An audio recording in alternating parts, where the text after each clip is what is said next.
Bagamat walang malinis na tubig sa lugar, nairaos naman ni Annalisa ang panganganak sa kanyang healthy baby girl.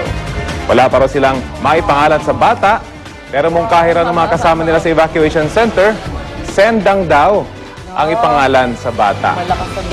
Huwag naman Sendang, napakapangit na nga nang iniwan ni Sendo.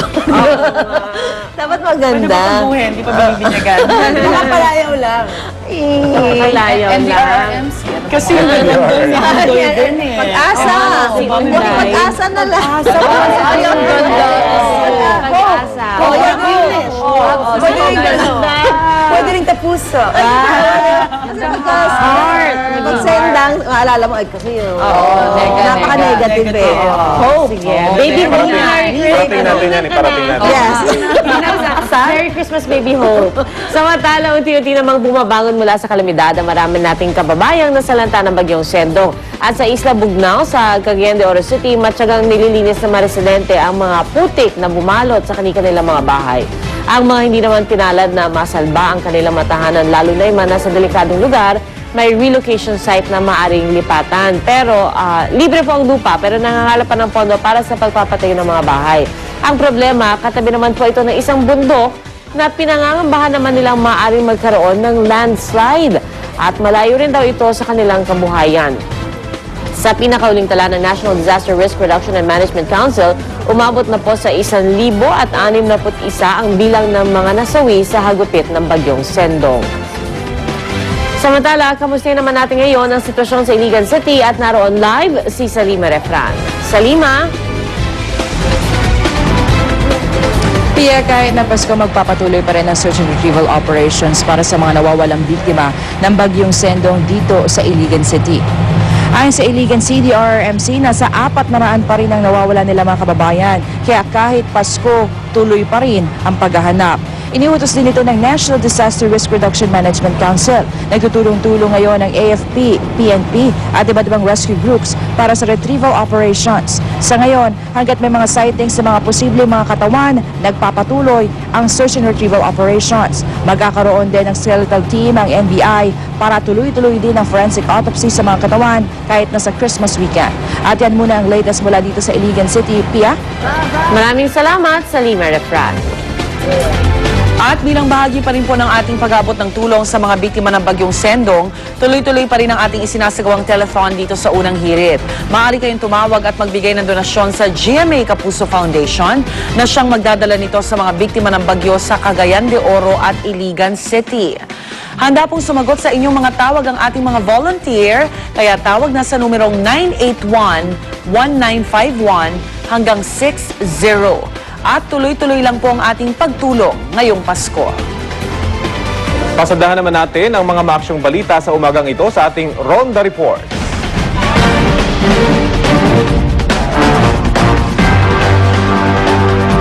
Dobling Ronda Report mula sa Quezon City, isang lalaki ang patay matapos pagtatagain ng hindi pa nakikilalang salarin sa Fairview. Habang sa Commonwealth naman, pinagbabaril ang isang lalaki. Yan ang mga Ronda Report ni Oscar Oida. Oscar? Yes, Rafi, isang patay habang isa pang critical matapos mauwi sa madugong tagaan ng dapat sana'y masayang Christmas party sa may Mindanao Avenue sa may Fairview, Quezon City. Tinatayang pasado alas 10 ng gabi. Nasa labas ng unang isang company Christmas party ang biktima ng dumaan ng isang rumalagas ng UD Express na van. Nasagi umuno ng naturang sasakyan ng isa sa mga kasamaan ng biktima. Sa galit ng mga kasamaan ng biktima, hinabol nila ang naturang sasakyan.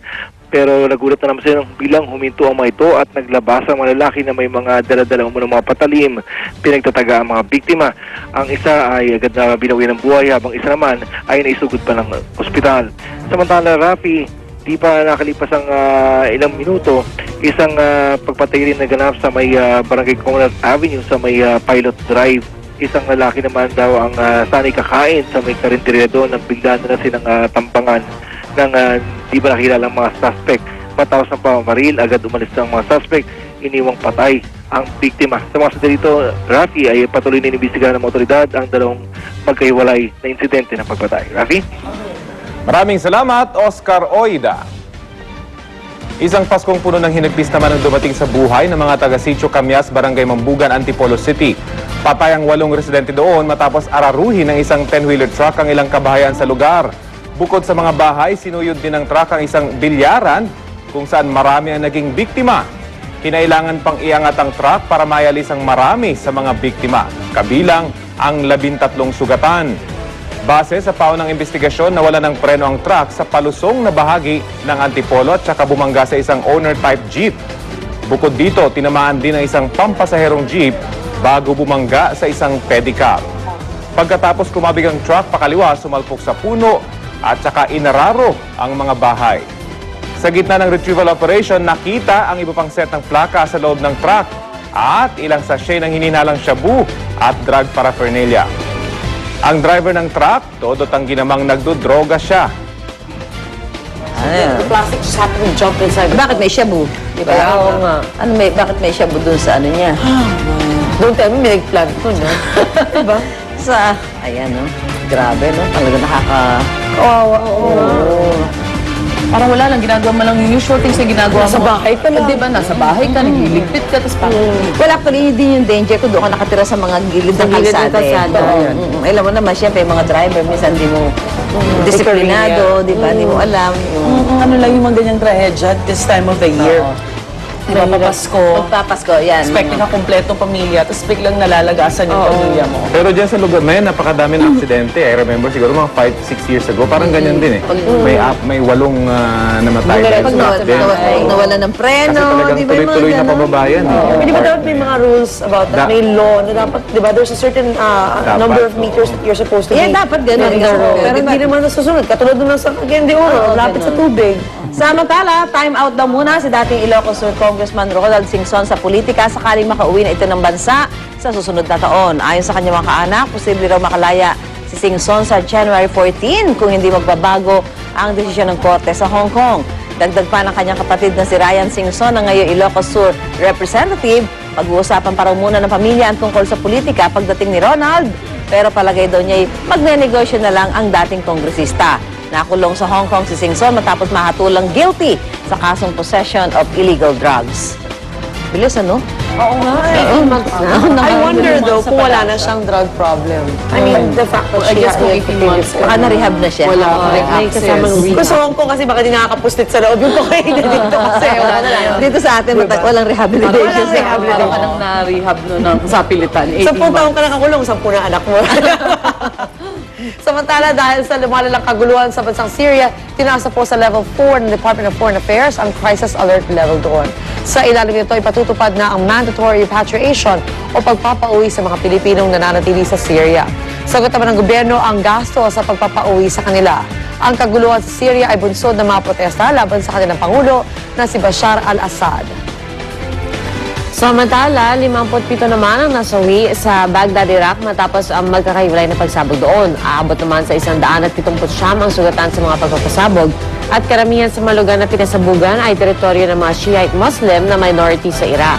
Ito ang unang malaki at coordinated na pag-atake sa kabisera ng Iraq dahil sa alitan ng Shiite at Sunni Muslims matapos ang pag-alis doon ng mga sundalong Amerikano.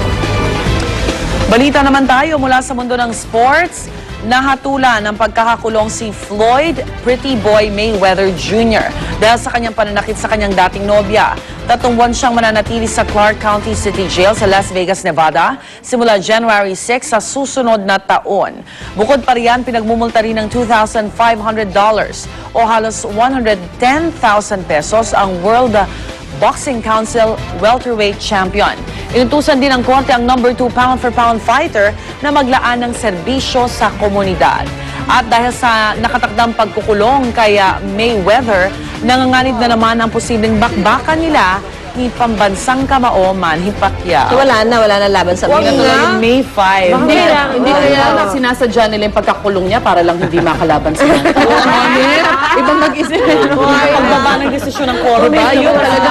Ginawa nila ito para iwasan lang ang fight. Ako din kay Manny, Para hindi na siya pretty boy actor kasi. Parang may dahilan talaga. Ano gagawa ko? Hindi na sila nag-appeal. Okay na Hindi yan. na nag-appeal. Oo nga, tama. Nanginig na talaga. Oo, kasi hindi na siya pretty boy after. Diba? Hindi na. Wala na. At ito naman sa Bethlehem naman na tinuturing na lugar ng kapanganakan ni Jesucristo, daan-daang batang sumama sa isang Christmas parade. Pinangalanan ng event na Children Without Borders at layunin nilang pasayahin ng mga bata at magkakilala-kilala ang mga ito. Pagdating naman sa bisperas ng Pasko, sasalubungin ng libo-libong deboto ang Latin Patriarch ng Jerusalem na siyang magdiriwang ng Kristiyanong misa sa Church of the Nativity. Sa mga nakaraang taon, mapayapa ang Bethlehem kaya patuloy ang pagdami ng mga turista doon. Ang cute na pag-white ng... Samantala,